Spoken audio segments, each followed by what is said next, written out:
Muito bem, estamos ao vivo mais uma vez com mais um Conjectura, nosso 10º episódio. Estamos aí mais ou menos há um mês já na ativa. Eu e o professor Wayne com essa iniciativa muito bacana de difusão ou de divulgação das ciências humanas. E hoje eu e o professor Wayne temos o prazer de receber o psicanalista e professor do Departamento de Psicologia da UFMG, professor Fábio Belo. Olá, Fábio, muito prazer, seja bem-vindo aqui à nossa iniciativa. Olá, prazer todo meu. Muito obrigado pelo convite. Wayne, como vai, meu caro? Tudo certo? Bom dia, Danilo. Bom dia, Fábio. Seja muito bem-vindo. Bom dia a você que vai chegando na nossa live, né? Hoje, como então anunciado, um tema bastante importante, né? Saúde mental e distanciamento social, né? Para discutir esse tema, a gente recebe, vocês já estão vendo aí, o professor Fábio, que é psicanalista. E o que nós vamos fazer hoje, então, conforme fazemos toda semana, né, Danilo? Explicar um pouco o que é o projeto, né? Como a cada semana as pessoas vão chegando. Então, sejam muito bem-vindos. Este é o Conjectura. Nós somos um projeto de divulgação, de defesa e de promoção das ciências humanas. Então, a cada semana, nós recebemos aqui um pesquisador de alguma área das ciências humanas. Hoje, a psicanálise. Semana passada, a gente recebeu da filosofia, antes da ciência política, antes da geografia, enfim. A cada semana, um pesquisador da área de ciências humanas vem, traz o seu referencial, para que a gente pense, debate, reflita, conjecture, afinal, né, sobre algum tema, problema ou fenômeno da atualidade. Então, esse é o Conjectura, você é muito bem-vindo, você é muito bem-vinda. É muito importante que você compartilhe a live, o Danilo sempre insiste nisso, né, Danilo? Muito importante que você compartilhe a live no momento em que ela está ocorrendo, para que assim, né, o conteúdo seja, enfim, né, atinja o maior número de público possível. Mas, além disso, é importante dizer também, né, Danilo, o conteúdo fica gravado. Fale para nós aí sobre as nossas redes de arquivo. Isso mesmo. A gente sabe, né? A gente faz o programa sempre às segundas e quintas, às 11 horas da manhã, no horário de Brasília. E esses programas, eles são feitos ao vivo, mas ficam registrados na nossa página do Facebook, que é por onde a gente transmite as lives. Mas vocês conseguem nos acompanhar também no nosso canal do YouTube e também assistir os nossos programas em formato de podcast no Spotify. Então, nós divulgamos sempre os nossos encontros em todas essas plataformas. O link para elas vocês conseguem encontrar aqui na descrição desse post. A gente sempre repete aqui, né, Wayne, porque sempre, como a gente sempre está recebendo convidados diferentes todas as semanas, os convidados mesmo acabam mobilizando, né, parte dos seus alunos, do seu público para conhecer aqui o Conjectura. Então a gente sempre reforça isso toda semana para que quem chegar aqui não chegue de paraquedas, né? Entenda o que nós estamos fazendo aqui e como que pode conhecer o nosso trabalho. Bom, Bom, muito bem. Então, Fábio, por favor, antes de iniciarmos assim propriamente o nosso tema, fique à vontade para se apresentar, falar um pouco do seu percurso, né? Quem é o Fábio Belo? Ótimo. Primeiro, então, muito obrigado pelo convite de novo. Parabéns, né, pelo projeto. Achei super legal a ideia. Eu gosto muito, né, dessa ideia de divulgação científica, num certo sentido de popularização, né, da universidade, de um projeto de extensão da universidade também no campo virtual, um projeto que eu mesmo mantenho, né. Eu tenho um canal no YouTube, começo minha apresentação por isso, né. Um canal no YouTube, Fábio Belo 76, no qual eu divulgo a psicanálise, a teoria psicanalítica. Sou psicanalista de formação, psicólogo. Meu doutorado é em literatura brasileira, mas minhas pesquisas sempre versaram sobre a psicanálise. Sou professor na Universidade Federal de Minas Gerais, Departamento de Psicologia, de professor da pós-graduação nessa universidade, também em teoria psicanalítica, sou bolsista produtividade CNPq, né, e a minha pesquisa versa sobre psicanálise, sobre Jean Laplanche e Donald Winnicott, são autores que eu mais leio, a partir dos quais eu vou falar bastante hoje, né, sobre esse tema que a gente está envolvido. Muito bem, muito obrigado, Fábio. E só para dizer, Danilo, e fazer um reconhecimento público, né? Quando a gente pensava a formulação desse projeto, antes mesmo de implementá-lo, né? Eu pude dizer isso para o Fábio. O Fábio é um dos canais, Danilo, que eu acompanho e que inspirou um pouco essa ideia de, ao mesmo tempo, conseguir fazer uma divulgação, uma promoção das ciências humanas, que não caia na caricaturização, né? Então, o Fábio consegue fazer isso no canal dele de maneira exemplar, portanto, uma das nossas fontes de inspiração aqui para o nosso Conjectura. Que bom. Fico feliz demais. Legal. Bom, então, assim, só para construir o quadro da nossa reflexão de hoje, a gente preparou um breve argumento, mas o cenário, Fábio, Danilo, é mais ou menos este, né? Há mais ou menos 2 meses foi implementado no Brasil, então, esse protocolo de distanciamento social, e, embora a pandemia não fosse novidade para ninguém, todo mundo se assustou um pouco, né, quando o distanciamento social, ele se colocou, se instalou, e 2 meses se passaram. Né? Inicialmente, a leitura que eu faço mais ou menos é essa, inicialmente todo mundo acabou se ocupando muito de se adaptar ao novo modo de existência, né, a partir daquilo. A gente sabe que o distanciamento social é dramático e diferente para cada região e para cada pessoa, inclusive, né? Há quem possa, há quem não possa realizar o distanciamento social em determinada medida, enfim. Mas 2 meses se passaram. E aí eu acho que a passagem desses 2 meses marca um momento em que o processo de adaptação já passou, mais ou menos, né? As pessoas se ajeitaram do jeito que foi possível, ou do jeito que conseguiu, né? E agora, talvez, a minha leitura, né, se instale um pouco uma espécie de melancolia, ou um momento em que as angústias, né, começam a aparecer um pouco mais, o cenário é uma incógnita, não é? O que será do futuro? O número absurdo e dramático de mortes, hoje 16 mil pessoas, esses números começam a ganhar rostos e identidades, né, de pessoas próximas, quer dizer, há um trabalho de luto coletivo, de luto comunitário, né, que precisa ser feito. Além disso, muito importante lembrar se há ou não grupos vulneráveis. Nós sabemos, né, Fábio, você mais ainda, o índice de depressão no Brasil já era enorme, né, e aí nesse contexto, então, pensar em determinados grupos, né, os nossos idosos, as pessoas que moram sozinhas, bons profissionais da linha de frente da saúde, né? Imagino voltar para casa nessa situação toda. E eu queria também, já para te passar a palavra, Fábio, pensar de maneira muito carinhosa e especial. Nós somos somos um projeto, né, da academia, da universidade, e eu tenho me sensibilizado muito com os nossos estudantes, a saúde mental do estudante, né? Nós sabemos que no Brasil inteiro, muitos estudantes deixam suas casas, vão para a universidade, e especialmente neste ano chegaram na universidade, mal puderam se instalar, fazer amizades, né, especialmente os calouros, e aí foram surpreendidos com esse distanciamento. Então, também trazer muito a figura do estudante que mora sozinho, que mora em república, que está deslocado, enfim. É um pouco essa a minha leitura, mas eu queria, então, Fábio, te passar a palavra, construa, por favor, o seu quadro aí e passemos ao debate e à reflexão. Vamos lá.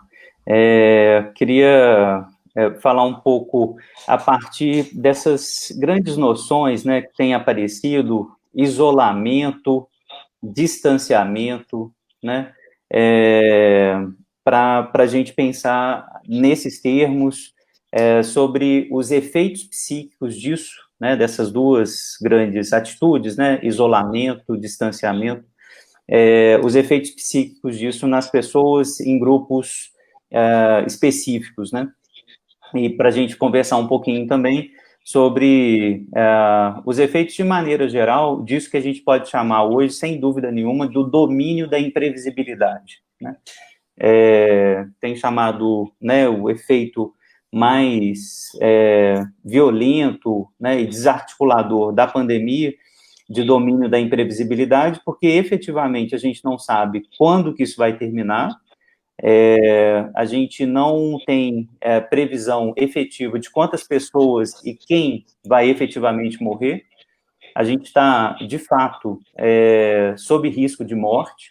A gente sabe disso, aqueles que não recusam a ciência, né, aqueles que não recusam os números, né, e a aprendizagem que a história nos fornece, né, a história recente nos fornece, na Itália, na Espanha, nos Estados Unidos, né, a gente sabe que esse número vai aumentar, ainda mais nas condições políticas denegatórias, né, que a gente enfrenta aqui no Brasil, em especial do governo federal, e no caso de Minas Gerais, também do governo estadual, né.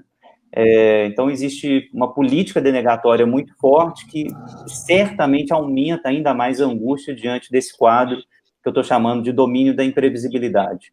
Então, o primeiro ponto para a psicanálise, que é fundamental, antes de introduzir a questão do isolamento e do distanciamento, é pensar no conceito fundamental da angústia, né? A angústia, ela é um termo, né, que em alemão se diz Angst, que tem dupla significação, tanto medo quanto angústia. O Freud utiliza Angst para falar do medo, da fobia, mas se utiliza também de Angst para falar da angústia propriamente dita. A angústia é um ataque da pulsão frente ao eu, né?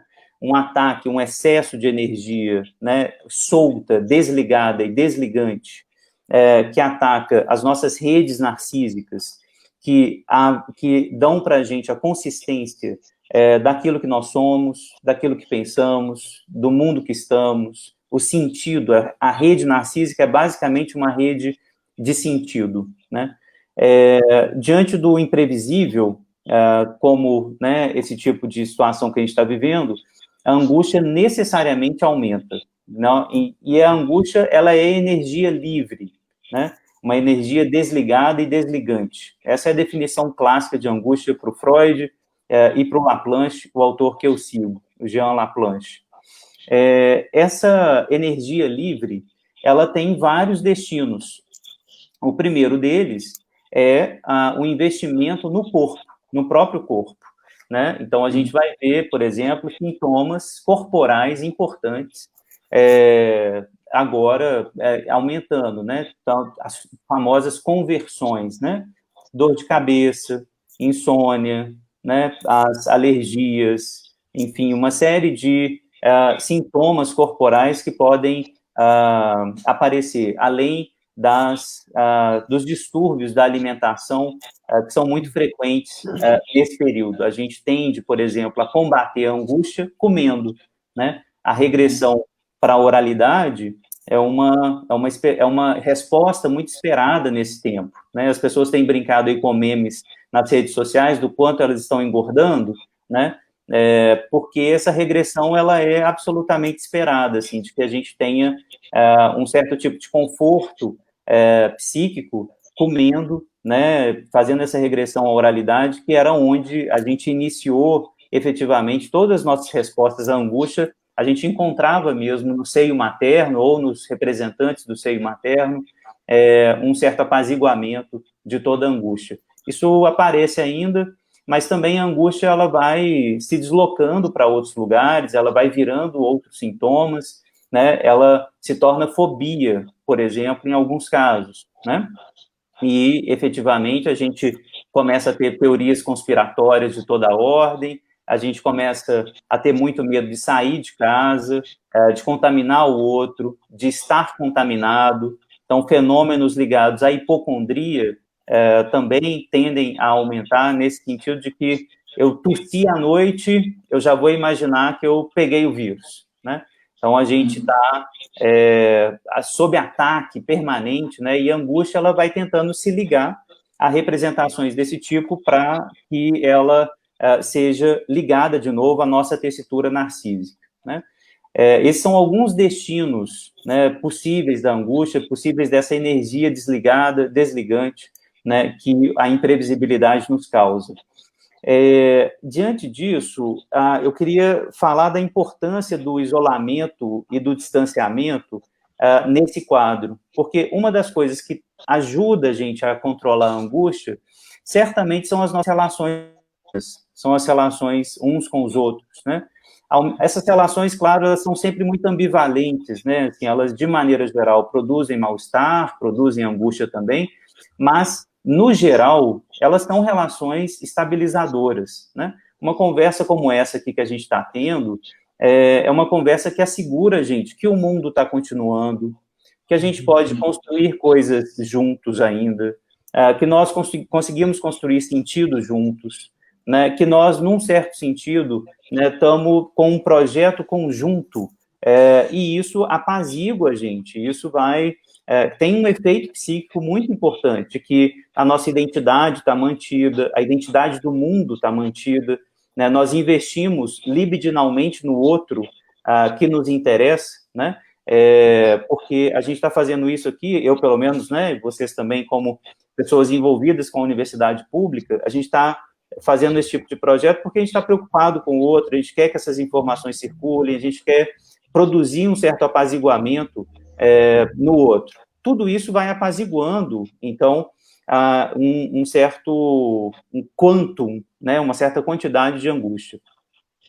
O isolamento e o distanciamento, portanto, eles vão produzir um aumento da angústia. Então, a gente precisa de meios para mitigar, né, o aparecimento da angústia, e um desses meios, claro, ainda bem, né, a gente tem a internet para fazer isso hoje, né? Obviamente, diante da ausência desses meios, né, de comunicação, a angústia certamente seria maior, né, como a gente vê em estudos ligados aos dois grandes campos, aos três grandes campos, na verdade, um pouco menor, onde a gente já estudou o isolamento e o distanciamento. O primeiro grande campo foram os claustros religiosos, né? O segundo grande campo são as prisões, né? E o terceiro campo, um pouco menor, mais recente, o campo da astronáutica, né, do isolamento sideral, né, dos astronautas, que também a gente tem estudado bastante quais são os efeitos disso sobre as pessoas, né? Então, esses três grandes campos mostram de forma absolutamente categórica, ou a gente tem contato permanente uns com os outros, troca, conversa, né, enfim, contato corporal, físico, né, tudo isso é fundamental, tem se mostrado fundamental para um certo apaziguamento, né, ou a gente aumenta enormemente os ataques de angústia e as consequências desses ataques ao longo do tempo, né, não há nenhum tipo de previsão, né, assim, de que no isolamento o sujeito consiga se manter totalmente a salvo da angústia, né? Não há. Vou passar já, né, a palavra para vocês, queria conversar, mas você quer falar alguma coisa, Danilo? Na verdade, eu queria fazer uma pergunta, Fábio. Eu queria entender um pouco melhor o que é esse fenômeno da angústia, né? Que você mencionou. Eu não sou versado em psicanálise, então eu vou fazer o papel do leigo aqui no nosso encontro. Mas você falou essa questão assim um pouco do esvaziamento do sentido, né?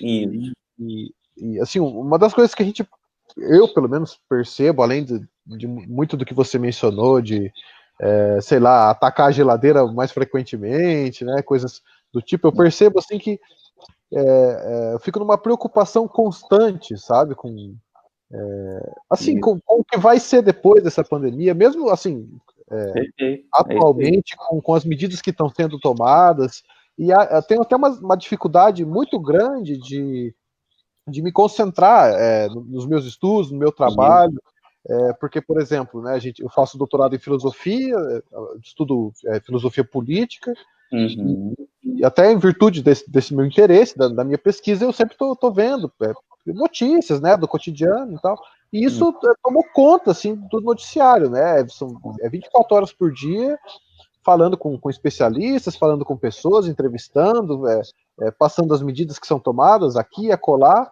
Então fica assim, uma sensação até de uma dificuldade muito grande de ter um distanciamento teórico necessário para a pesquisa filosófica, sabe? Perfeito. Um pouco essa sensação de... Isso é angústia, essa sensação de o que eu estou fazendo agora, ou o que eu estou estudando agora, parece tão diminuído comparado com o quadro atual, é isso? Você está descrevendo exatamente um quadro de angústia, é exatamente isso, né? Que se articula fortemente a noção de trauma para a psicanálise, né? O que é o traumático? O traumático é sempre um excesso de energia psíquica, né, que o Freud chamava de libido, que não consegue ser ligada, que não consegue ser articulada às nossas redes representacionais de pensamentos, desejos, sentido, né, redes narcísicas, que a gente compartilha, que são individuais, mas são coletivas a um só tempo, né? Essas redes são elas que sustentam a circulação dos afetos internos à vida psíquica de alguém, né? Quando esses afetos circulam sem esse tipo de ordenamento, de ligação, eles ocasionam isso que a gente chama de ataque de angústia, né? Então, a gente não consegue se concentrar, a gente tem a sensação de pânico, muitas vezes, de medo, né? De uma falta de sentido, de imprevisibilidade. A gente tem sintomas físicos muito sérios, como falta de ar, palpitação, suor, insônia, né? São sintomas físicos muito concretos que apontam para aquilo que as pessoas que passaram por situações traumáticas graves apresentam de forma mais evidente, né? Todo mundo já passou por alguma situação traumática, menor ou maior, né? E todo mundo sabe que depois dessa situação traumática, a gente vai sonhar com isso, a gente vai ficar pensando nisso, a gente vai estar lá estudando, de repente o pensamento da situação traumática nos vem a tal ponto de fazer com que a gente tenha até uma coisa física mesmo, fecha a cara, né, faz uma careta, né, como se lembrasse efetivamente do trauma que a gente viveu, né, anteriormente.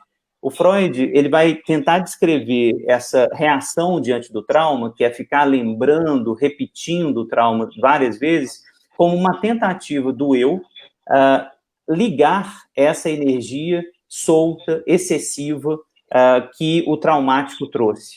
Então, o sonho traumático, o pesadelo, sonhar com a cena violenta que eu vivi, é uma tentativa do eu dizer para si mesmo: eu sei que eu vivi isso, eu posso viver de novo e eu sobrevivo a isso.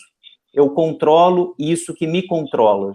Eu tenho algum controle disso que me arrebenta, disso que me arromba, né? O trauma é um arrombamento e a tentativa do eu diante desse arrombamento é sempre tentar fazer uma costura para que esse excesso energético pare de inundar o aparelho psíquico, né?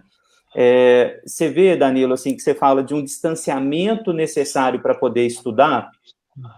Essa tese é uma tese absolutamente fundamental do Freud.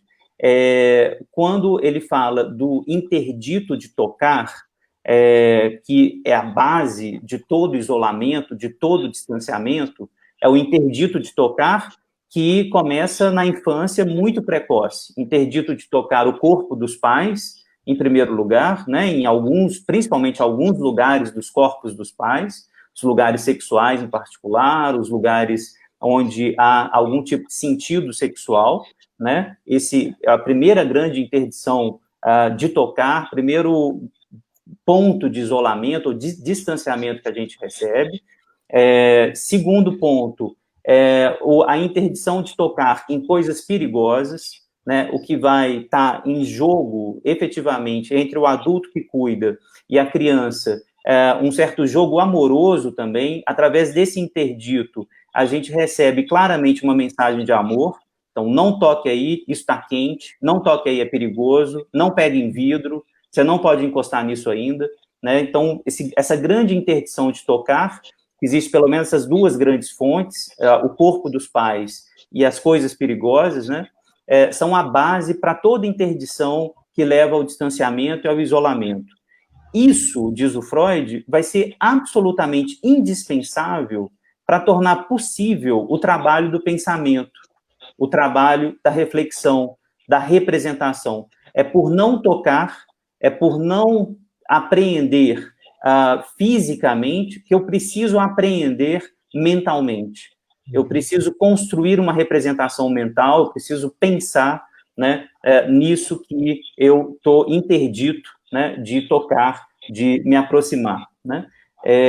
O trabalho do pensamento, então, nós, né, intelectuais, assim, a gente é absolutamente bombardeado quando a gente tem um excesso de né, coisas, né, que a gente precisa elaborar. Nosso trabalho é metabolizar isso, né, do que está acontecendo, mas esse excesso acaba meio que paralisando a nossa atividade psíquica, né, a atividade do pensar, que é feita justamente a partir disso, né, para barrar um pouco a ideia de que a gente não pode efetivamente dar conta, né, daquilo que a gente tem que tocar.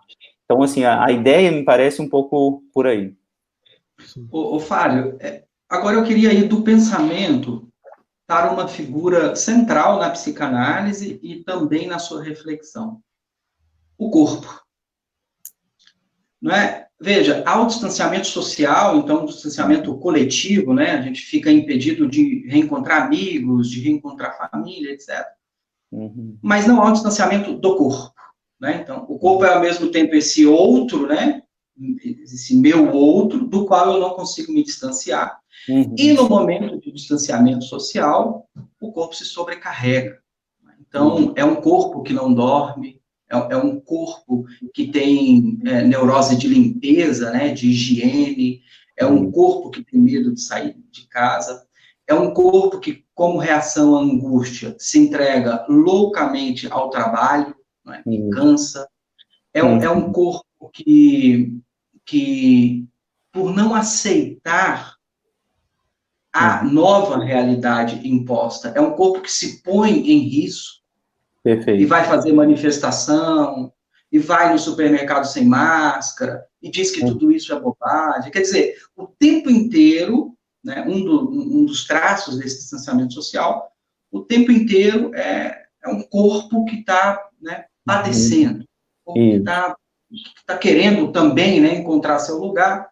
E aí tem eu queria só te ouvir um pouco, a respeito mais dessa dimensão de negação do distanciamento, de não aceitação, né? E como que uma resposta a isso pode nos ajudar a compreender certas sandices, né, que a gente tem assistido, né? Essa coisa que eu estava dizendo, né? É um corpo que se coloca em risco e também coloca em risco o outro. Sim. Né? Como que você pensa nesse termo? Então, uma das reações imediatas do trauma é a regressão ao narcisismo, né, aos elementos mais primários do narcisismo. E o elemento mais primário do narcisismo é a constituição do corpo, enquanto, essa é a definição do Freud, né, enquanto uma regressão ao eu, enquanto uma projeção da superfície corporal. Essa é a primeira grande definição de eu em Freud. O eu é uma projeção da superfície corporal, né? É uma metáfora disso que é meu corpo, né? Obviamente, o bebê humano, a criança humana, não tem um eu quando nasce, né? E aos pouquinhos, quando ela vai reconhecendo o seu eu, né? Ela vai reconhecendo o seu eu a partir do seu corpo, né? A partir de uma metáfora do seu corpo, né? Então, isso que se move, isso que fala, isso que, né, eu consigo articular como partes minhas, né, eu vou articulando como o meu corpo. Esse investimento narcísico, portanto, primário, né, ele é a nossa base, e é para lá que a gente volta quando a gente está muito angustiado. Então, volta para a alimentação, volta para hipocondria, né, a sensação de que a gente está morto ou morrendo, mas volta também através da negação, investindo esse eu de uma forma onipotente, como se a gente não fosse, de jeito nenhum, pegar a doença, como se a gente tivesse absolutamente imune, né, a qualquer coisa. Esse tipo de superinvestimento do eu, né, como se a gente fosse um superatleta, né, um atleta incapaz de pegar o vírus, por exemplo, como se atletas não pudessem adoecer, né? Existe esse tipo de onipotência que é um pouco, que acaba entrando em outros jogos libidinais que fazem parte disso que o Freud chamou de sexualidade infantil, né? Perversa e polimorfa. Vocês vejam, gente, assim, que a gente não está a salvo, mesmo em situações trágicas como essa, da sexualidade infantil perversa e polimorfa. Né? Os jogos, por exemplo, libidinais do sadismo e do masoquismo vão entrar em jogo tão logo a situação se estabeleça, a situação traumática se estabeleça. Diante do traumático, ao contrário do que a gente pode esperar, que seria, vamos cuidar um do outro, vamos acreditar, né, nas pessoas que querem cuidar da gente, vamos acreditar nos professores, nos cientistas, na universidade. Ao contrário do que se podia esperar, então, do ponto de vista racional, pode haver um incremento das forças irracionais, né, por conta desses jogos sadomasoquistas que estão presentes, né, em muitas pessoas. Então, eu vou querer infectar, né? É muito possível encontrar esse pensamento em várias pessoas, de desejar infectar o outro, né? Por quê? Porque todos nós temos fantasias sádicas importantes que constituíram a nossa vida psíquica, né?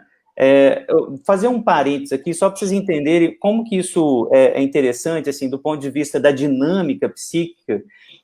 Vocês já ouviram falar dessas festas de barebacking em determinadas comunidades homossexuais, nas quais os sujeitos estavam infectados com o HIV, né, um vírus bastante potente, e vão transar entre si nessas comunidades, até que algumas pessoas sejam infectadas. Então, as pessoas, sabendo que havia o vírus nessa comunidade, iam até essas festas, transavam uns com os outros para que fossem infectadas, né? E pessoas que, sabendo que tinham o vírus, iam lá para infectar o outro, né? E um vírus com a potência do HIV, né?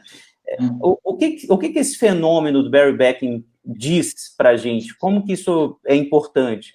Que o vírus ou qualquer situação traumática vai entrar necessariamente no jogo sádico-masoquista, sadomasoquista, ou no jogo libidinal das pessoas de forma muito singular. Nem sempre o vírus vai nos assustar. Às vezes a gente vai querer fazer parceria com o vírus. A gente vai querer transmitir o vírus como um presente. A gente vai querer transmitir o vírus como veneno. A gente vai, enfim, fazer do vírus um objeto libidinal como qualquer outro. E isso qualquer vírus, né? Então, a lógica da minha relação vírus, corpo, eu, né? Esse triângulo que se estabelece agora entre o eu, o vírus e o corpo, essa lógica, ela está necessariamente submetida aos meus jogos libidinais. Esses jogos são sempre singulares, eles são determinados pela minha história libidinal, eles são determinados pelos meus jogos constitutivos que me constituíram, né? Então, a gente pode necessariamente esperar, né, que vai encontrar aí muito sádico querendo espalhar o vírus, vai encontrar pessoas que onipotentemente se acham acima do vírus, né? E vai encontrar também pessoas absolutamente atormentadas, tomadas pelo pânico, pela dor, pela angústia, com a certeza hipocondríaca absoluta que vão ser infectados e vão morrer, né? Ou seja, o vírus ele se transforma num objeto libidinal que produz consequências psíquicas as mais diversas, em todos os matizes da sexualidade infantil, tal como Freud escreveu desde 1905. Muito bem, muito obrigado, Fábio, por enquanto. Tá. Bom, você que está chegando agora, vamos lá. Esse é o Conjectura. Hoje o tema é distanciamento social e Saúde mental. Saúde mental e distanciamento social. Nós estamos recebendo o psicanalista e professor da UFMG, o Fábio Belo. Pode compartilhar a nossa live enquanto você assiste, para que esse conteúdo chegue e alcance, né, mais pessoas. Danilo. Sim. Eu tenho, na verdade, o pessoal aqui comentando na nossa live, o Fábio Fernandes, seu xará, Fábio, deixou aqui 2 perguntas. Ele diz o seguinte: esvaziar ou dar vazão à energia psíquica é uma tendência do aparelho psíquico ou há alguma outra possibilidade? Essa é a primeira. Pode responder, depois a gente passa para a segunda. Tá bem. Existem 2 grandes funcionamentos, né? Eu recomendo o livro do Jean Laplanche, Vida e Morte em Psicanálise, ele vai falar bastante desse duplo funcionamento. Recomendo também a primeira problemática do Laplanche, que ele fala da angústia, justamente, a problemática da angústia, problemática 1. O Laplanche vai falar de um duplo funcionamento, que é esse que o meu xará está citando aí. Primeiro grande funcionamento, um funcionamento de escoamento, né? Então, eu quero escoar toda a energia psíquica. Essa era a ideia inicial do Freud, pensar num aparelho psíquico como um aparelho que visava um certo tipo de metabolização dessas cargas energéticas que entravam a fim do escoamento dela. O escoamento dessa energia significa prazer, né? E o acúmulo dessa energia, o aumento dessa energia tensional é o desprazer. Então, daí a necessidade do aparelho psíquico se livrar dessas energias psíquicas. No entanto, há um outro modo de funcionamento que nos parece evidente, que é a manutenção de um certo estado de constância, né, do aparelho, né, que o Freud, inclusive, ele toma o sono, por exemplo, como um dos paradigmas, né, assim, importantes para a gente pensar nesse tipo de estado, né? O sono como um certo tipo de estabilidade, né, que não deseja ser perturbada e deseja ser mantida, né? Então, tentar manter também a energia psíquica estável e circulando em determinados circuitos fantasísticos, representacionais, é um segundo modo de funcionamento psíquico, né? Então, você tem 2 grandes modos, né? Esse princípio de constância, que o Freud vai chamar, né? E esse outro princípio que ele vai determinar como sendo o princípio do prazer, propriamente dito, né? Que é evitar a tensão e tentar escoar, né, o excesso pulsional. Sim. Aí ele deixou outra pergunta, Fábio, que daí diz respeito, acho que aquilo que você estava falando do jogo libidinal, né? Ele pergunta se esse jogo pode ser potencializado pelo âmbito político ou vice-versa. E é justamente algo que me ocorreu também enquanto você falava, porque o que a gente enxerga em alguns discursos, além da negação da realidade, é também assim posso assim dizer, uma abdicação, né? Então, vamos infectar todo mundo de uma vez, né? Vamos lá, a gente vai conseguir uma imunidade de rebanho se a gente conseguir infectar 70% das pessoas. Então, até chegou a ser cogitado, né, como, vamos dizer assim, medida política, né, que as pessoas então se expusessem ao vírus ao invés de se distanciar. Isso pode assim dizer, um quadro, né, isso que você falou, desse jogo libidinal? Sem dúvida, sem dúvida. Para o Jean Laplanche, como que começa o jogo libidinal, né? Os jogos libidinais que nos compõem começam naquilo que ele chama de situação antropológica fundamental. A situação antropológica fundamental, ou situação originária, é aquela na qual o bebê, diante de adultos, recebe mensagens enigmáticas que vão servir como base, tanto para aquilo que vai atacar esse bebê e essa criança, como base daquilo que vai constituir a sua tessitura narcísica. Então, quando nós somos crianças, né, nós recebemos mensagens dos nossos pais que vão nos dizer: você é homem, você é mulher, você é assim, você é assado, o mundo é desse jeito, o mundo é daquele jeito. Essas mensagens são enigmáticas porque elas são comprometidas com o inconsciente desses adultos, né? Tem muitas fantasias dos nossos pais que a gente jamais vai ter acesso, mas que elas se transmitem nesse tipo de mensagem. Quando eles nos dão banho, quando cuidam da gente, quando nos alimentam, etc. Essas mensagens, portanto, são sempre comprometidas com algo do enigmático. Essa estrutura da situação antropológica fundamental, ela se expande para a cultura como um todo. Quando a gente vê um governador, um presidente, né, alguma figura política, um líder, um ídolo, um pastor, dizendo alguma coisa, a gente reabre essa situação antropológica fundamental, né? Essa reabertura da SAF, né, a situação antropológica fundamental, essa reabertura da SAF faz com que muitos de nós entre novamente no mesmo tipo de circuito que a gente estava ali diante dos nossos pais, né? Então, a gente vai acreditar nos grandes ídolos, a gente vai acreditar nos grandes ideais, né, da nossa cultura, né?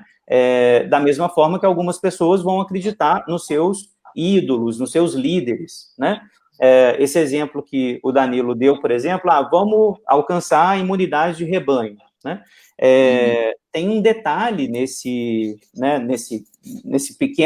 pequena estratégia, um detalhe de quase 10 milhões de mortes, né, que essa estratégia geraria, né? Mas só que é como se as pessoas, tipo, né, não vamos pensar em morte, né? Todo dia morre alguém, né? Você está sendo pessimista, né? Está sendo pessimista. Então, assim, o cinismo, e estou usando o termo aqui bastante, de forma bem popular, o cinismo como eu quero só pegar uma parte que me interessa, né? E jogar a outra parte que vai acontecer para o lado e negar isso. O cinismo é impressionante para fazer funcionar determinadas crenças, né? É isso que o Freud vai mostrar o tempo todo, pessoal. A razão, ela está, por assim dizer, colonizada por esses jogos emocionais. Por isso é tão difícil convencer, né, alguém que a ciência está correta nesse sentido, de que é muito tranquilo e muito mais interessante, inclusive para a economia, esperar um pouco, fazer a quarentena, fazer o isolamento, manter o distanciamento. As coisas vão voltar, haverá imunização, mas elas vão ser lentas, elas podem ser mais lentas, não tem problema nenhum. Mas por que a gente tem dificuldade de ouvir isso? Porque a gente está sempre imerso em jogos libidinais, que preferem, por exemplo, correr o risco de morrer a ter que abrir mão, por exemplo, do meu cuidado na academia ou do cabeleireiro, né? Eu quero pintar meu cabelo, né, sob o risco de morrer. Quando as pessoas falam isso publicamente, é aí que o psicanalista vai dizer, é aí que a gente vai entrar, é aí que o psicanalista vem aqui e vai dizer, olha, de fato, o narcisismo pode estar todo investido na pintura do cabelo. É esse o problema, é por isso que tem que fechar o salão de beleza. Porque para algumas pessoas, pintar o cabelo ou ir para a academia, né, é muito mais importante do que o risco de morte que eles possam vir a correr. É por isso que eu preciso fechar a academia, por isso que eu preciso fechar o clube, né? Porque o narcisismo não respeita a razão. O narcisismo não está submetido ao jogo da razão. O narcisismo está sempre submetido ao jogo da libido, o jogo libidinal, que envolve, enfim, fantasias que são sádicas, masoquistas, onipotentes, melancólicas. Ô, Fábio, e nesse quadro, então, dessa dinâmica tão complexa, né, da libido,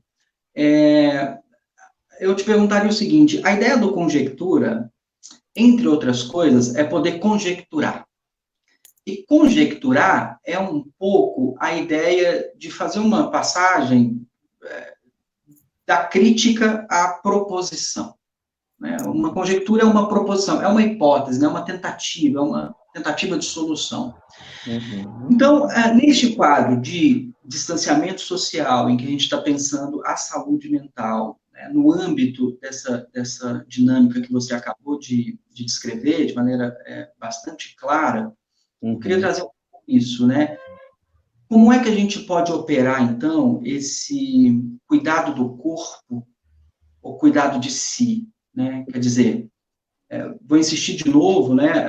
Trazer aqui a figura dos nossos grupos vulneráveis, né?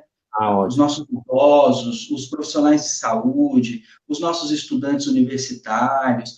Quer dizer, bom, e aí, né, a situação de cada um, né? Quem está podendo se distanciar socialmente, quem não, claro.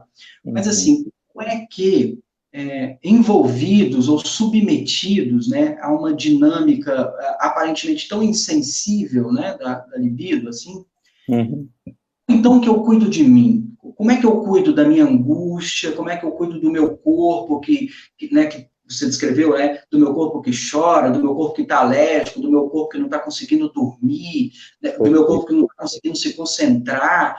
Como é que eu cuido de mim, do meu corpo?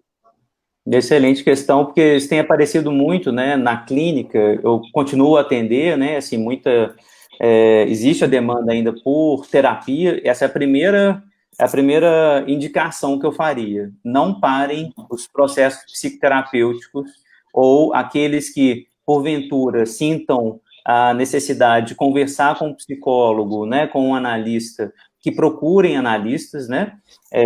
Por sorte, nós temos essas ferramentas agora online para cuidar da alma, que, eu insisto, se articula muito profundamente com o corpo, né? Cuidar da alma, né, cuidar do corpo, né? Cuidar do que a gente está tomando aí como angústia, né? Do que a angústia faz com a gente, cuidar do corpo.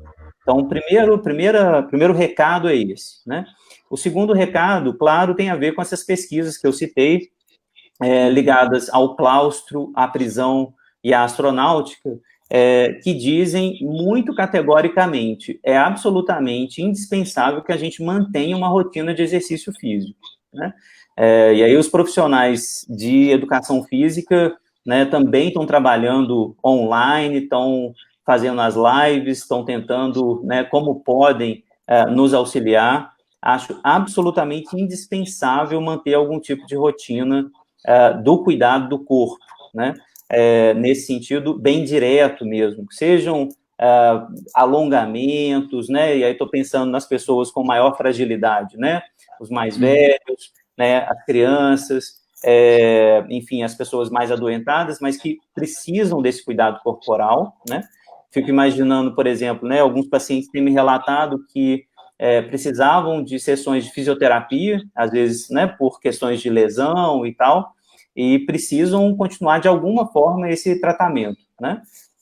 Então, tem fisioterapeuta, tem educador físico na linha de frente também, né? Preciso lembrar desses profissionais que estão trabalhando, seja de forma virtual, seja correndo risco, né, e indo à casa dos seus pacientes também, porque o cuidado com o corpo é absolutamente fundamental mesmo, né?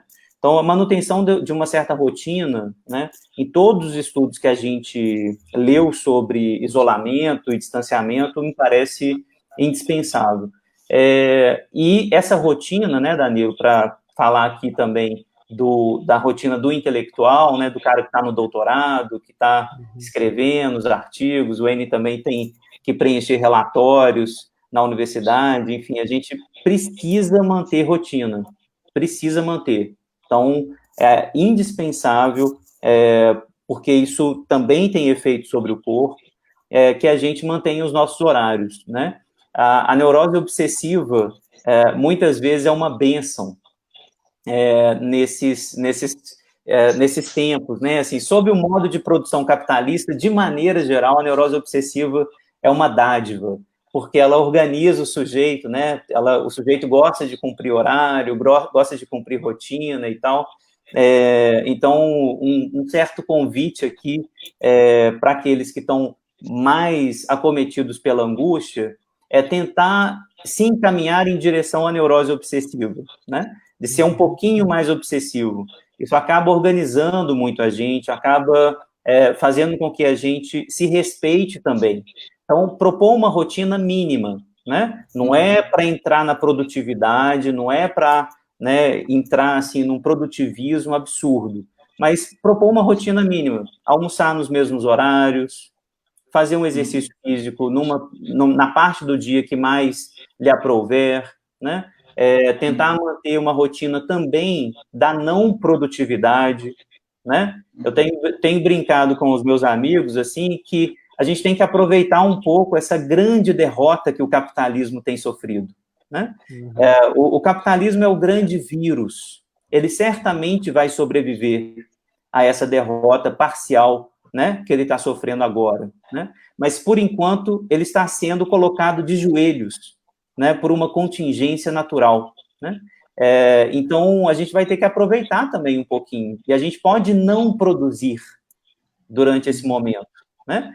E poder não produzir é muito bom, né? De poder ler um livro com calma, de poder não fazer nada, poder dormir mais um pouco, né? Poder fazer, né, programas culturais, como ver filme, né, coisas que a gente não tinha tempo, né, no ritmo que a gente tinha. Tudo isso, acho que somado, né, vai elaborando também respostas melhores para o corpo, né?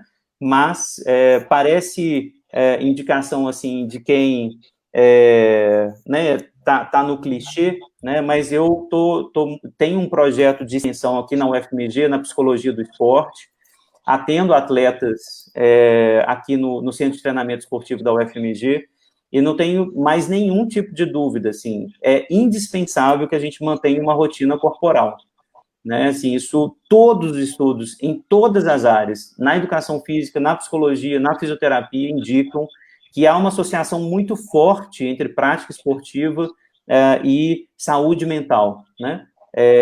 Então, assim, é uma recomendação muito enfática que eu faço, né? Existem vários aplicativos gratuitos, canais no YouTube, que você pode fazer sessões de alongamento, aulas de dança, coisas simples, assim, respeitando o seu corpo, respeitando o seu ritmo, mas cuidar do corpo é muito, muito, muito fundamental mesmo, assim, né?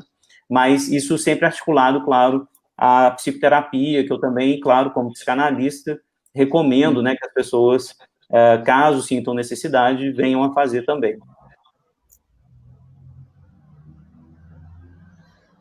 Muito bem. Ô, Fábio, só um pouco ainda nessa linha, só nos ajude, né, com essa questão essa coisa da atividade cultural em geral, né, ser um importante auxílio, por um lado. E eu insistiria na possibilidade ou na importância de diversificar essa atividade cultural. Por que eu digo isso? Claro.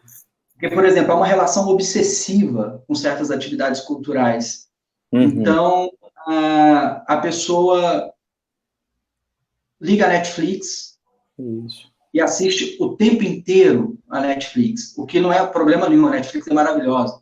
Sim. Mas, quer dizer, isso, na verdade, essa relação um pouco obsessiva com um único tipo de atividade cultural poderia ser também, né, ler um livro e ler o livro o tempo inteiro, né? Isso acaba um pouco uma espécie de obsessão que acaba gerando mais tédio e mais angústia ainda, né? Quer dizer, também tem isso, poder modular e diversificar um pouco essas... Gosto muito dessa estratégia. Ela acabaria, essa estratégia da série ininterrupta, ela acabaria se equivalendo de algum modo à obsessão por limpeza, por exemplo, que algumas pessoas acabam desenvolvendo nesse período de pandemia, né? Exato. Parece que, assim, é senso comum, mas eu acho que também tem lá seus fundamentos clínicos, né? Nós, humanos, gostamos e habitamos o matiz, as nuances, a diferença, a diversidade, né? Quanto mais a gente cultivar a diversidade, mais próximo da saúde psíquica a gente vai estar. Isso em todos os sentidos, a diversidade política, a diversidade interna, a diversidade dos nossos prazeres, né? Isso parece ser sempre um sinal clínico de saúde psíquica, sempre. Então, é preciso, sim, né, fazer um investimento na Netflix, mas, pô, eu quero aprender uma língua nova, vou lá aprender uma língua nova, eu quero queria desenhar, aprender a desenhar, deixa eu começar aqui a brincar. Então, um autor que eu gosto muito, Wayne, é o Winnicott. É um autor inglês, e ele coloca o brincar como centro da nossa vida psíquica, né? A criança começa o mundo e o seu eu brincando, né? E quem teve filho, não sei se vocês já têm filho já, eu tenho um filho de 10 anos, quem tem filho sabe disso. Claro que a criança vai ter alguns jogos preferenciais, mas se vocês estão na quarentena com o filho, vocês vão saber muito categoricamente disso. Não tem jogo suficiente para dar conta de 12 horas com uma criança, né? Você precisa variar, você precisa pensar em várias estratégias, de várias tarefinhas, porque a criança é assim, uma bomba atômica de curiosidade. Elas querem tudo, elas querem aprender tudo o tempo todo. É a gente que vai tentando disciplinar, docilizar, né, a alma das crianças e levando elas para uma rotininha mais obsessiva. Mas, de maneira geral, a criança é muito aberta a essa diversidade. Eu acho que a gente precisa recuperar isso, né? Sem ser poliana aqui, eu acho que não tem muito como, né, enfim, falar que tem um lado positivo, né, da pandemia, sem ser cínico e muito cruel, né? Mas, se for possível extrair alguma coisa positiva disso tudo que está nos sucedendo, é essa nova relação com o tempo que a gente está se estabelecendo. Então, assim, a nossa temporalidade, ela estava completamente submetida ao modo de produção capitalista. E isso significa trabalhar o tempo todo. O tempo todo. A gente estava, né, eu estou falando pessoalmente, né, assim, eu estava dormindo 6 horas por dia. Era a média de sono que eu tinha, né? Porque eu tenho que trabalhar mais ou menos 12, 14 horas por dia, né?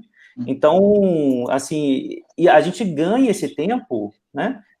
E precisa efetivamente, com essa energia solta que fica, reaprender a mobilizar, né?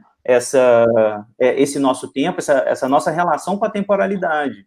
E isso envolve, claro, uma grande parte do não fazer, né? Da não produtividade, mas envolve também, aí é meu convite como obsessivo, né? Se propor atividades novas, né? Ouvir um podcast, eu tenho aprendido muito, tipo assim, vou ouvir um podcast, né? De literatura, que eu gosto muito. Estou procurando podcast de literatura, de filosofia, né?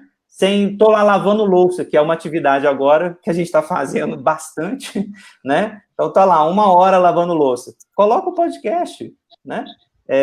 Então, assim, são coisas que você não precisa fazer para, nossa, eu vou fazer o TOEFL, né, o Cambridge, assim que eu sair da pandemia, eu vou fazer meu Cambridge. Não, é só aprender mais alguma coisa, uma palavra ou outra, de uma língua que você sempre teve curiosidade. Talvez seja esse o momento, né, de se apropriar de alguns desejos que até então estavam mais ou menos sedimentados, né, por uma rotina muito estafante que o capitalismo sempre nos impõe. O professor Fábio, nós temos aqui as perguntas de algumas pessoas que estão participando da nossa live. O Daniel, ele deixou a seguinte colocação. Quando nós falamos em cuidado com o corpo, falamos sobre este como algo desconhecido? Porque por mais que as pessoas saiam às ruas sem cuidado algum, não podemos chamá-las de ignorantes, como o senso comum fala. Existe isso que o professor falou, fatores, sintomas e outras influências que ainda são inconscientes para nós, por isso o papel importante das ciências humanas para fazer as ligações necessárias. O que você acha dessa colocação do Daniel? Eu concordo, assim, é muito difícil para a psicanálise, se não impossível, acreditar em grupos monolíticos, né, de pessoas. Então, algumas pessoas saem mesmo às ruas sem máscara, né? Todas elas que saem sem máscara fazem parte de um mesmo tipo de grupo, né? Eu acho absurdo dizer isso, né? Todo mundo que votou no Bolsonaro é perverso, né? Também acho absurdo dizer isso, né? Eu acho que existem, evidentemente, né, determinadas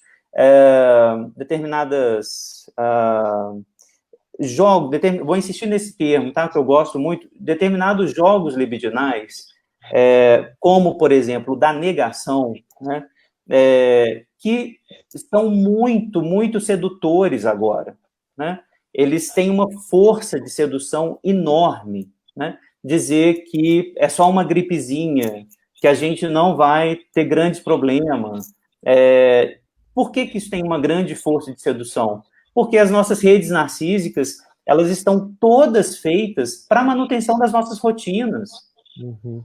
A gente não quer abandonar o nosso trabalho, a gente não quer abandonar os nossos amigos, né? Eu sinto uma falta danada da piscina, eu sou viciado em natação, eu sinto uma falta absurda da piscina, né?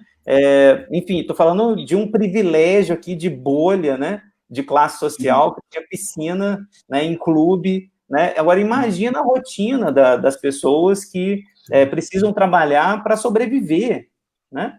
Os cabeleireiros, né? Os donos de academia. Né? O Fábio, até a esse respeito, né, que você falou dessa manutenção, eu estava no YouTube, inclusive, estava acompanhando o noticiário, daí teve um momento ali de opinião, e o comentarista ele fez, assim, do meu ponto de vista, uma interpretação bastante lúcida, de que, na verdade, nesse período de pandemia, a gente tem determinados atores políticos que estão tentando fazer o esforço de se pautar pela ciência, pelos dados, né, estatística, enfim, tomando as medidas mais apropriadas, e tem um outro grupo de atores políticos, dentre os quais a gente poderia mencionar o próprio Trump, Bolsonaro e outros, que estão, vamos dizer assim, uma espécie de narrativa dos anseios, né? Então eles constroem uma narrativa como uma espécie de resposta àquilo que nos apresenta como um problema, como uma carência imediata, né? Então a gente está num momento de risco no qual a gente não sequer temos a certeza ainda de que nós seremos imunizados depois de ter o contato com o vírus, né? Existe até a possibilidade de a gente se reinfectar ou do sistema imunológico não acabar com o vírus completamente, ele manifestar os sintomas mais uma vez no futuro, né? Existe essa possibilidade, infelizmente. Sim. A gente não tem a vacina, não tem um remédio, então o que o sujeito faz? Ao invés dele lidar com esses fatos que são, pode-se assim dizer, enfim, que são uma coisa que tira o nosso chão, né? Claro. Eu ia usar o termo traumático, mas acho que não sei se cabe muito bem, né? Cabe sim. Mas que são impactantes, né? Acho que a gente pode dizer assim. O que ele faz? Então ele nega, daí ele vai lá e, vai em rede nacional, sujeita a cloroquina, né? Oferece lá um remédio, fala aqui está a resposta, né? Ou então a resposta está em isolar só os grupos mais vulneráveis. Quer dizer, é uma espécie assim de construção de narrativa, de construção de atos de fala, que é sempre uma resposta àquilo que a gente entende como problema, né? Talvez isso até explique um pouco da adesão. Da adesão, exatamente, da adesão que as pessoas têm tão fervorosa, quer dizer, o problema está aí e a resposta também está, e quem não está vendo a resposta está negando a resposta, quando na verdade é muito mais complexo esse fenômeno. Total, a narrativa dos anseios é uma expressão muito boa, gosto muito dessa expressão. Negação, né, a ideia de negativa, ou Verneinung, como Freud vai colocar, vem de uma das primeiríssimas capacidades defensivas que a gente tem, né?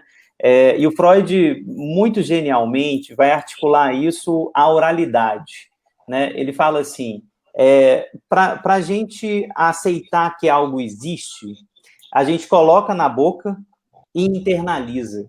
Se for bom, existe. Se for ruim, a gente cospe e não existe, né?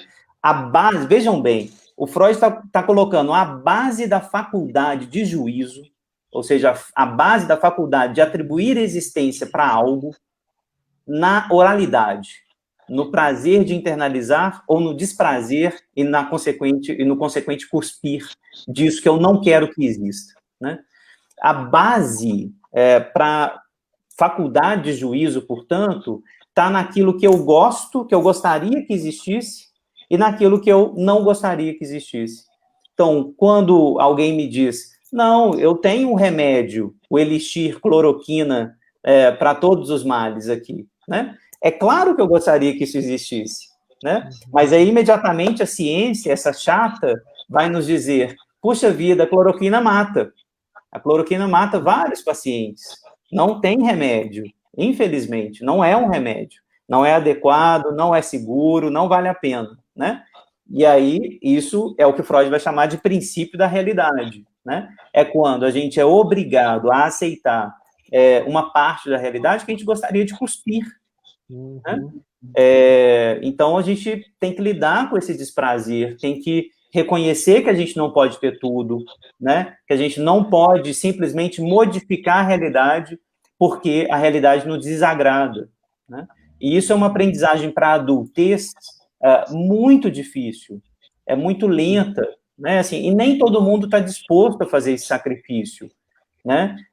De aceitar as coisas que causam desprazer, aceitar que né, o horror existe, que o fascismo existe, que o vírus existe, né? É difícil aceitar para muitas e muitas pessoas, né? E isso, claro, é muito singular, isso varia muito, né, de pessoa para pessoa. Isso Nesse cenário, aí... desculpa, Danilo. Não, pode falar, Wayne, fica à vontade. Não, tá bom. É que ele falou dessa analogia, não, dessa questão do Freud, né, de aceitar ou cuspir, né, e rejeitar. Eu não sei, eu vejo até como, no período atual, né, como uma espécie de virtude, essa capacidade de aceitar aquilo que é ruim, né, aquilo que é, assim, deplorável, desprezível, né, mas que é fato, que é verdadeiro. Uma espécie de virtude, até eu tendo a ver assim, que é uma virtude bastante disseminada entre os cientistas mesmo, porque vamos dizer assim, a ciência ela não trabalha com gosto, né? Ela com frequência trabalha, na verdade, a contragosto. A gente tem uma expectativa de um resultado e, eventualmente, né, a natureza se mostra como se comportando de uma outra maneira, né? E o cientista acaba sendo forçado a desenvolver essa capacidade de aceitar aquilo que ele não queria aceitar, né? Perfeito. Como uma questão de virtude. Wayne, você... Não, eu estou vendo aqui, tem uma questão que eu queria trazer, mais ou menos para a gente já encaminhar para a nossa finalização, e é uma questão que eu acho muito importante, Fábio. A questão do Adriano de Faria Alves, de Araguari, Minas Gerais, minha terra natal. Grande beijo, Adri. O Adriano pergunta o seguinte, Fábio. Professor Fábio, em sua experiência, esse momento de pandemia vai gerar novos casos psicológicos, novas neuroses ou algo do tipo? Ou apenas vai acentuar já os casos existentes?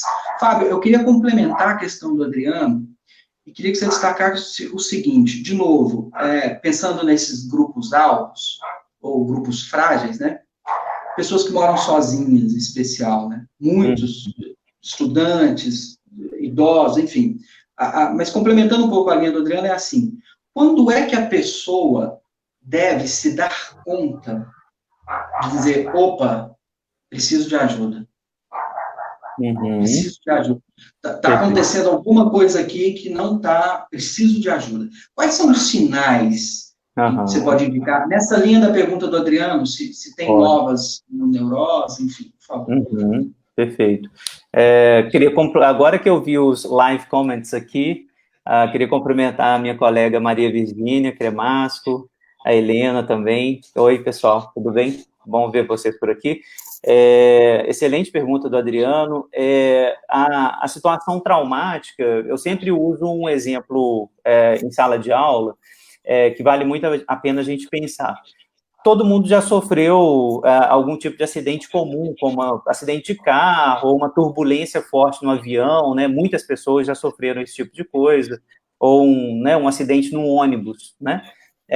Mas nem todo mundo ficou traumatizado por conta disso, né? Mas algumas pessoas sim, né? No mesmo ônibus, no mesmo acidente, né? Então, estava lá, ônibus de cidade mesmo, o ônibus bateu, né? Todo mundo caiu no chão. Tem gente que vai ficar traumatizado, por assim dizer. O que significa isso para o Freud? Que existem pré-condições estabelecidas na situação antropológica desse sujeito, na situação originária desse sujeito, que o predeterminam para o traumático, na situação traumática propriamente dita. Então, é muito provável, Wayne, né, e Adriano, que o trauma agora, né, do vírus em si, não traga efetivamente novos adoecimentos, né, mas que ele é certamente capaz de trazer à tona aquelas condições traumáticas existentes na vida de muitos sujeitos, isso certamente ele é capaz, né? Porque é muito desestabilizador, né? É uma situação extremamente violenta que a gente está vivendo, é preciso dizer isso, né? Dar o testemunho disso para a gente que acredita na ciência, a gente tem que falar isso de forma muito clara, porque existe um discurso denegatório muito forte sendo dito. Então, é preciso dizer para que as pessoas realmente consigam entender que não é um problema individual delas. Nós estamos vivendo um problema coletivo gravíssimo, né, onde milhares de pessoas estão morrendo. Milhares, no mundo inteiro. Não há cura, não há remédio, há algumas medidas paliativas que vão tirar a gente disso. Nós vamos sobreviver, a maioria vai sobreviver, mas assim, o sintoma é grave, a doença é grave, o vírus é muito, muito agressivo. Então, é preciso dizer isso de forma bem clara, as pessoas vão ter que dar conta disso. E, obviamente, cada uma vai responder ao traumático diante da sua própria história. Quando que a pessoa precisa de ajuda? Quando que eu recomendo, né, que ela precisa mesmo de análise? Quando esses sintomas, e aí, obviamente, quem vai dizer o que é o sintoma é também o laço social, é também a nossa coletividade, né? Mas que nós temos alguns critérios que são já mais ou menos públicos, né, Wayne? Eu estou comendo demais? Eu parei de comer? Eu parei de dormir? Eu dormi demais? Eu estou me sentindo deprimido? Eu estou me sentindo sem esperança nenhuma? Eu estou tendo fantasias e desejos de me matar? Eu estou tendo fantasias de que nada vai dar certo, nada vai funcionar? Eu estou me sentindo deprimido a maior parte do tempo? Os sonhos, né, Fábio? Sempre os sonhos, né?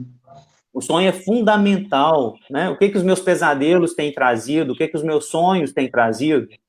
Então, a partir disso, dessa avaliação pessoal, né, de cada um, mas também ouvindo o que o seu entorno está dizendo, se os seus amigos estão te dizendo, porque você está encontrando com eles virtualmente, né? Os seus colegas estão dizendo, pô, estou te achando triste, estou te achando para baixo, né? Gente, existem muitos recursos hoje de psicoterapia online, existem recursos, né? Seja o CVV, né? Eu trabalhei muito no CVV, antes, na graduação em psicologia ainda, é um serviço gratuito, de telefone, né? Não sei se tem muitos psicólogos lá, na época eu nem era formado em psicologia, mas um telefonema, um acolhimento desse tipo, muda a vida do sujeito, né? Então, assim, principalmente diante das tentativas de suicídio e da ideação suicida, né, é muito importante que você procure ajuda, né? Assim, eu acho que vale a pena conversar sempre, né? A gente vai sair do que a gente está vivendo agora. É uma situação que, sim, coloca a gente sob o domínio da imprevisibilidade, mas existe, sim, a possibilidade de sair. Muito bem. Poxa, acho que foi ótimo, né, Danilo? A gente continuaria o dia inteiro aqui, né? Horas do papo aqui, porque estou aprendendo muita coisa com o Fábio. Legal, o Rodrigo aqui, ó. Uma mobilização conceitual de vários elementos para pensar essa questão da pandemia, e é muito interessante como que isso colabora para a gente entender o que nós mesmos estamos vivendo, né? Porque é uma situação que todo mundo está submetido a isso, a gente não consegue escapar disso, né? Na verdade, tentar escapar disso é justamente negar os fatos, negar a realidade. A gente tem que enfrentar isso da melhor maneira, e o primeiro passo para esse enfrentamento é entender o que está acontecendo, entender o que está acontecendo com a gente, com a nossa rotina, com o nosso corpo, com o nosso pensamento, com o nosso humor, né?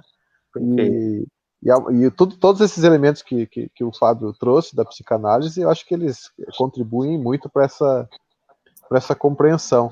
Fábio, nós estamos encaminhando já para o encerramento da nossa live, e já queria te agradecer muitíssimo pela sua disponibilidade de estar aqui conosco, né, de compartilhar o seu conhecimento aqui com o pessoal que nos acompanha. E para fechar com chave de ouro, a gente sempre pede para o nosso convidado deixar uma sugestão cultural para os nossos espectadores, que seja um livro, uma série, um filme, um conto, alguma coisa que você goste e queira compartilhar conosco, por gentileza. Ótimo. Queria cumprimentar o meu colega também, Rodrigo Miranda, professor da Federal aí também, do Mato Grosso do Sul. Eu tenho que ir para Campo Grande mesmo, tá, gente? Assim que a pandemia acabar, eu vou. Tá? Vai ser muito bem-vindo, tenho certeza. Que legal.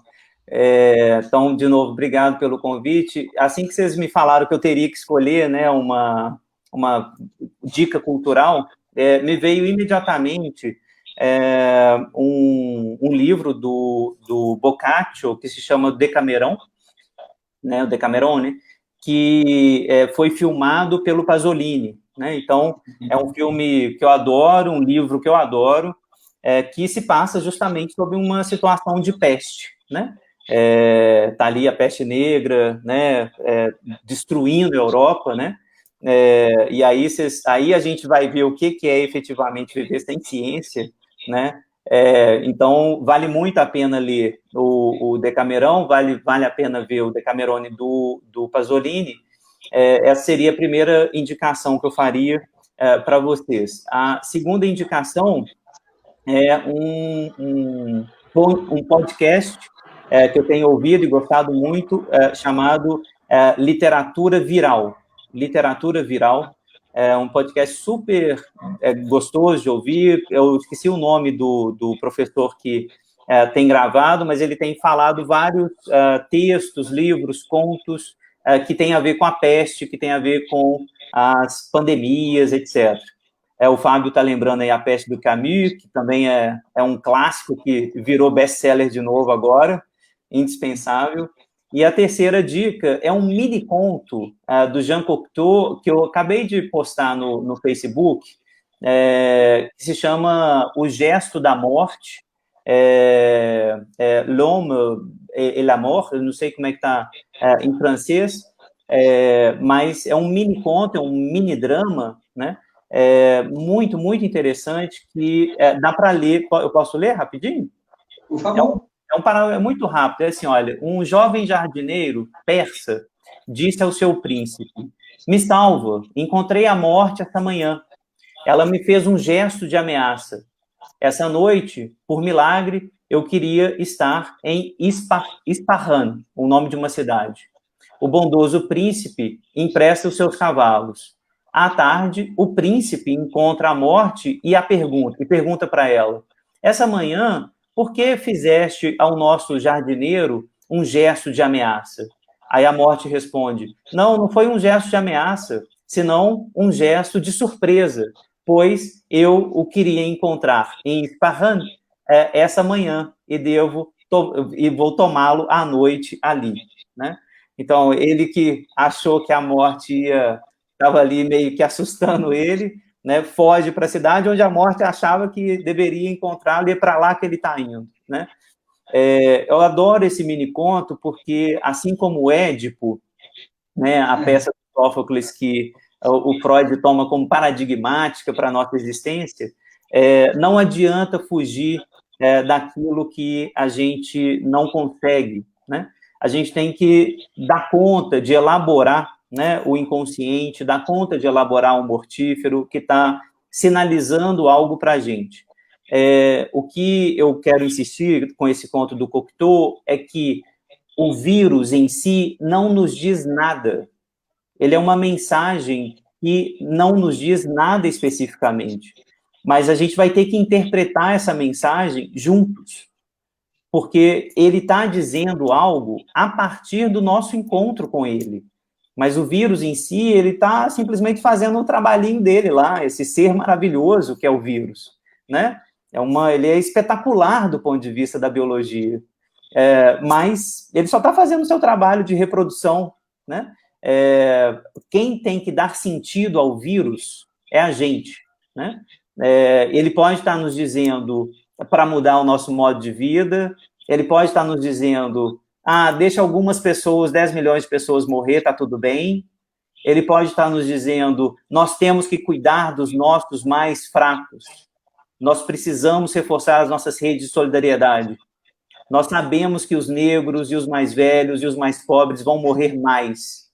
Nós temos que cuidar deles prioritariamente. O vírus pode estar nos dizendo isso e cabe a nós, então, fazer essa interpretação do que essa mensagem enigmática que o vírus traz, como que a gente vai interpretar isso juntos. Então, o meu convite aqui é para que esse podcast, esse projeto Conjectura, faça novas conjecturas sobre como dar novos sentidos coletivos, né, para a gente que está aqui nas ciências humanas, fazendo isso o tempo todo. Então, queria parabenizar pelo cuidado de vocês, pelo trabalho de vocês também, agradecer pelo convite, foi um enorme prazer estar aqui com vocês. Bom, eu queria, então, agradecer a você, Fábio, pela generosidade de ter aceito o nosso convite. Eu acho que foi uma reunião, uma live bastante produtiva e enriquecedora para todos nós. Quero agradecer a cada um que acompanhou a nossa live, que compartilhou a nossa live, que comentou a nossa live. Sejam bem-vindos todas as segundas e quintas-feiras pelo Facebook. Eu queria só, então, dizer uma palavra final a respeito do tema, né, distanciamento e saúde mental, insistir um pouco nisso que o Fábio acabou indicando no fim da sua exposição, né. Talvez não, seguramente uma das coisas que esse vírus pode querer nos dizer, do ponto de vista da interpretação que nós devemos criar, diz respeito à nossa solidariedade coletiva, né? E um pouco nessa linha do que eu perguntava ao Fábio, né? Qual que é o momento, né, que eu sei que eu não estou bem, que eu preciso de ajuda?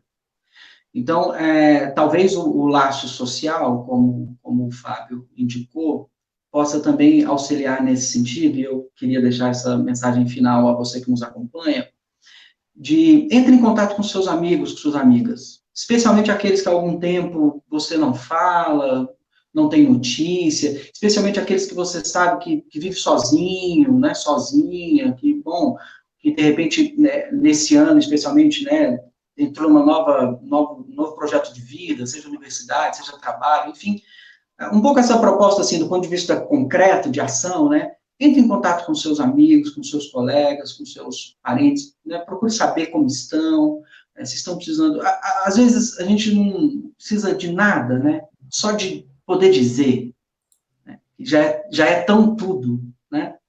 Então, eu queria, né, a respeito do tema, mais uma vez agradecer ao Fábio e indicar essa conjectura, né, ou essa proposta de ação, né, de poder reforçar a nossa solidariedade coletiva e dialogar especialmente com aqueles que há algum tempo a gente não vê, não fala. Muito obrigado a todos, Danilo. Você. É isso aí. Também agradeço mais uma vez ao Fábio, agradeço as pessoas que comentaram aqui na nossa live, que nos acompanharam até agora. Se vocês estão nos conhecendo hoje, então, muito prazer, nós somos aqui o Conjectura, já deu para entender mais ou menos qual é aqui a nossa pegada, né, de mobilizar as ciências humanas para entender os fenômenos e os fatos da realidade. Como ele já falou, eu repito, né, sempre às segundas e quintas estamos aqui ao vivo no Facebook, às 11 horas da manhã, no horário de Brasília. Mas vocês conseguem nos acompanhar também pelos nossos canais aí no YouTube, em formato de podcast também no Spotify e lá no Instagram, onde a gente faz as divulgações das nossas lives. Então, sejam todos bem-vindos e bem-vindas e muito obrigado por nos acompanhar até aqui. Fábio, mais uma vez, obrigado. Muitíssimo obrigado por participar conosco. Valeu. E é isso. Que tenham todos uma boa semana, então. Um abraço. Tchau, tchau. Tchau.